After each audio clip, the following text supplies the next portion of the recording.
If you go back, for example, at the end of the 1800s, the early 1900s, and the development of the automobile, what you see is that the automobile existed for about 5 years before the first petrol station. So in other words, the technology was available for 5 years before there was an ecosystem around that technology that enabled for people to adopt it safely and at scale. So we're kind of in this in-between space, I think, with AI, in the same way the technology is available, the governance ecosystem around it has not matured and developed yet, but we will get there.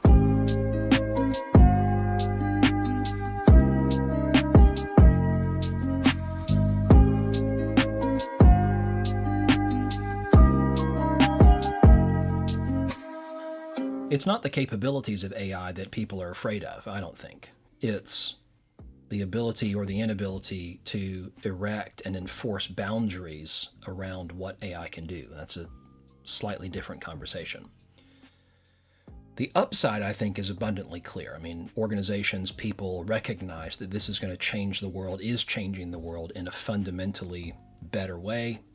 Anecdotally, I've not done a normal web search in months because of the value that tools like Copilot and ChatGPT provide.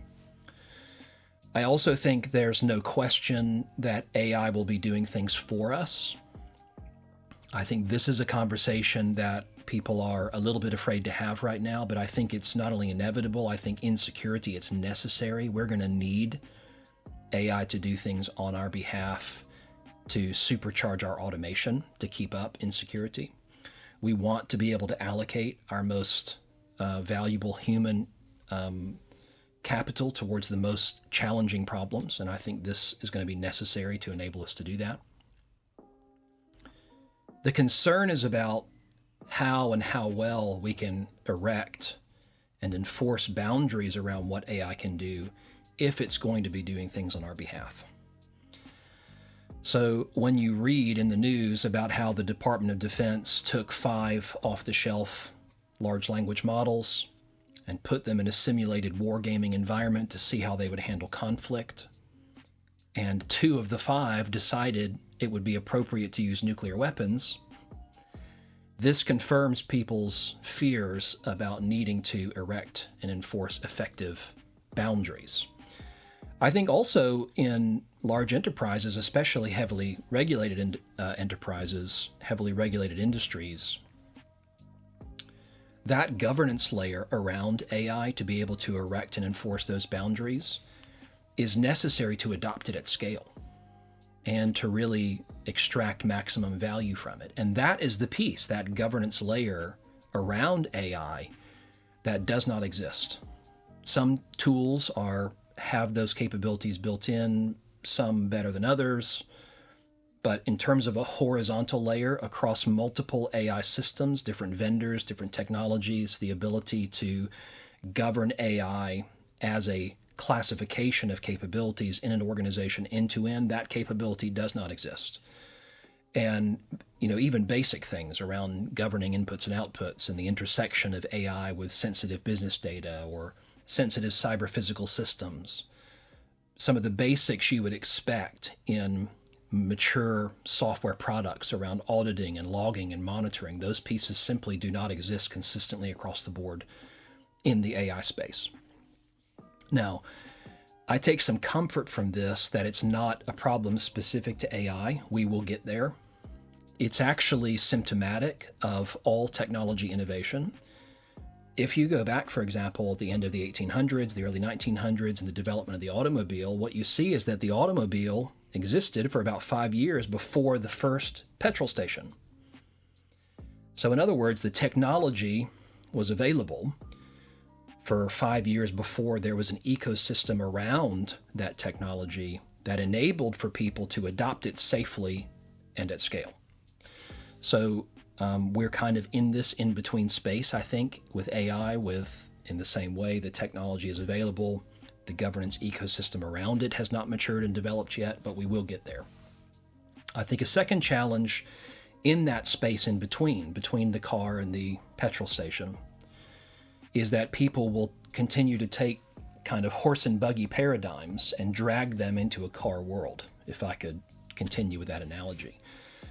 So you look at strategies that organizations are developing 2-3 years, out, and you look at them and you think in 12 to 18 months that will be defunct, because the way that we're about to solve this problem is about to fundamentally change.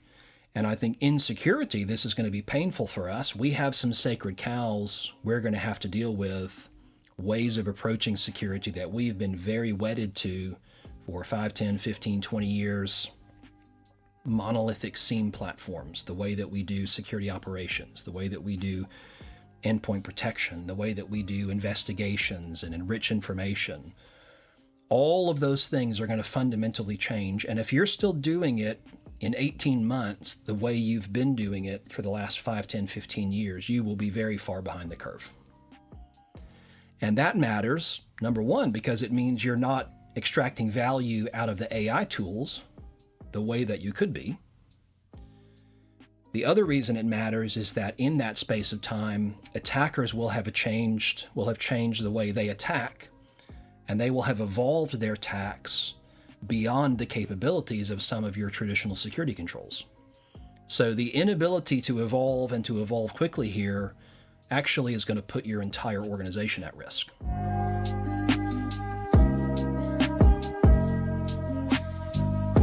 Hope.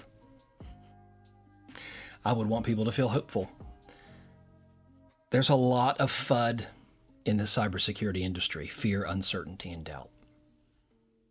I want people to understand that they probably have the technology, maybe even the people that they need to prioritize and focus on the right basics, and it's doing the right basics and doing them well that will address the lion's share of your business risk. We know this is true from the data. If you look at a study that the Online Threat Alliance did a few years back, showed that they did kind of a meta-analysis across lots of different cyber breaches. And what they showed was that 93%, according to their calculations, of those breaches were preventable, mostly by doing the basics well. We know that if you enable strong modern authentication, if you enable strong multi-factor authentication, you can prevent up to 99% of commodity attacks. You might not be able to prevent 100% of attacks, but that's not necessarily the objective. What you can do is you can prioritize the right things to do a really, really effective job of protecting your organization's most sensitive and most critical assets. And most of that success will come down to focusing on the right things, not necessarily on buying new things. So I want to help organizations understand what the right things are that you should be prioritizing. And I would want organizations to come away thinking, hey, we can do this. We can be effective with what we've got. We might need some investment, but we can be effective by focusing on the right things. So I really want people to come away ultimately with a sense of hope.